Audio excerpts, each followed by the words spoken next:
Praise the Lord. கர்த்தருக்கு ஸ்தோத்திரம். கர்த்தருடைய நாமம் மகிமைப்படுவதாக. 51ஆம் சங்கீதம் 7ஆம் வசனத்தை நாம் வாசிக்கும் பொழுது, நீர் என்னை ஈசோப்பினால் சுத்திகரியும், அப்பொழுது நான் சுத்தமாவேன்.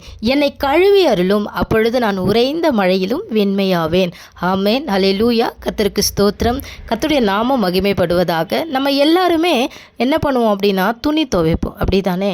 ஒரு ஷர்ட்டாக இருக்கட்டும், இல்லை ஒரு சாரியாக இருக்கட்டும். இப்போ இந்த ஒயிட் ஷர்ட்டு, ஒயிட் சாரீலாம் நம்ம துவைக்கும் போது நம்ம என்ன பண்ணுவோம், ஒரு பக்கெட்டில் அந்த லிக்விடோ இல்லை பவுடரோ அதை போடுவோம், தண்ணி ஊற்றுவோம். அந்த ஒயிட் சாரியோ இல்லை இந்த ஒயிட் ஷர்ட்டோ என்ன பண்ணுவோம், அழுக்காக இருக்கும், கரை படிஞ்சிருக்கும். அப்போ நம்ம என்ன பண்ணுவோம், அதை துவைப்போம் இல்லையா? அப்போ நம்ம அதை ஊற வைப்போம். அது ஒரு குறிப்பிட்ட நேரம், ஒரு அரை மணி நேரமோ 1 மணி நேரமோ அந்த அழுக்கு அந்த கரையை பொறுத்து நம்ம என்ன செய்வோம் அப்படின்னா அதை ஊற வைப்போம். கர்த்தருக்கு ஸ்தோத்திரம்.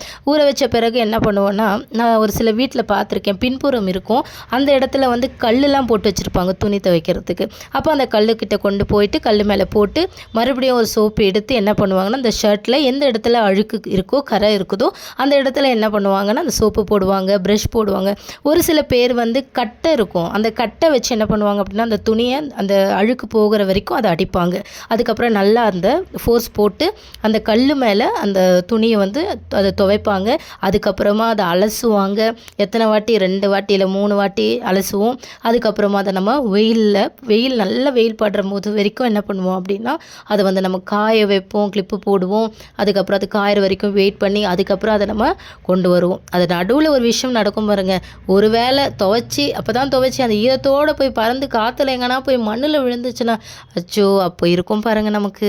கர்த்தருக்கு ஸ்தோத்திரம். ஹல்லேலூயா. அப்படி தாங்க நம்முடைய வாழ்க்கையில் கூட. கர்த்தருக்கு ஸ்தோத்திரம். ஆண்டவர் நம்முடைய ஆத்துமாவில் இருக்கிற கரைகளை எல்லாம் அவர் சுத்தம் பண்ணும் பொழுது தான் நம்ம வாழ்க்கையில் நிறைய பிரச்சனைகள், நிறைய உபத்திரவங்கள் வரும். ஆனால் நான் உபத்திரவப்பட்டது எனக்கு நல்லது, அதனால் உம்முடைய வார்த்தைகளை, பிரமாணங்களை நான் என்ன பண்ணுறேன், கற்றுக்கொள்ளுகிறேன் அப்படின்னு சொல்லி நம்ம வாழ்க்கையில் நம்ம என்ன பண்ணணும்னா, வலிகள் இருக்கும், வேதனைகள் இருக்கும். யாருக்கு அப்படின்னா, ஆண்டவருடைய வார்த்தையை என் வாழ்க்கையாக மாறணும், இயேசு கிறிஸ்துவுக்குள்ள தேவ பக்தியாய் நடக்க யாரெல்லாம் விரும்புகிறாங்களோ அவங்க எல்லாருடைய வாழ்க்கையில் உபத்திரவம் உண்டுங்க. யாருமே சொல்ல முடியாது ஆண்டவரை ஏற்றுக்கொண்டவர்களுக்கு வந்து உபத்திரவமே கிடையாது, பிரச்சனையே கிடையாது அப்படின்னா, கர்த்தருக்கு ஸ்தோத்திரம், அது வந்து பொய்யா மாறிடும். ஹல்லேலூயா. பூமியில் இந்த உலகத்தில் உபத்திரவங்கள் உண்டு, ஆனாலும் ஆண்டவர் திடன்கொள், நான் உலகத்தை ஜெயித்தேன். அப்போ ஜெயித்த தேவன் என்ன செய்கிறாரு அப்படின்னா, இந்த உலகத்தில் கரைப்பட்டு இருக்கிற நம்ம ஆத்மாவில், நம்முடைய மனசில் பட்டு இருக்கிற கரைகளை எல்லாம் அவர் என்ன பண்ணுறாரு, அவர் ரத்தத்தினாலும் அவருடைய வசனத்தினாலும் அவருடைய அபிஷேகத்தினாலும் நம்மளை என்ன பண்ணுறாரு அப்படின்னா, கழுவி சுத்தம் பண்ணுகிறார். ஆமென். ஹல்லேலூயா. ஒரு ஒயிட் ட்ரெஸ்ஸை துவைக்கிறதுக்கு அவ்வளோ ப்ராசஸ் இருக்கும் பொழுது நம்முடைய ஆன்மா, நம்முடைய ஆத்மாவில் இருக்கிற கரைகள் தீரணும், கரைகள் எல்லாம் போகணும், அவர் பரிசுத்தமாய் வாழணும், வெண்மையாக இருக்கணும்னு அவர் விரும்புகிறாரே. ஆமென். ஹல்லேலூயா.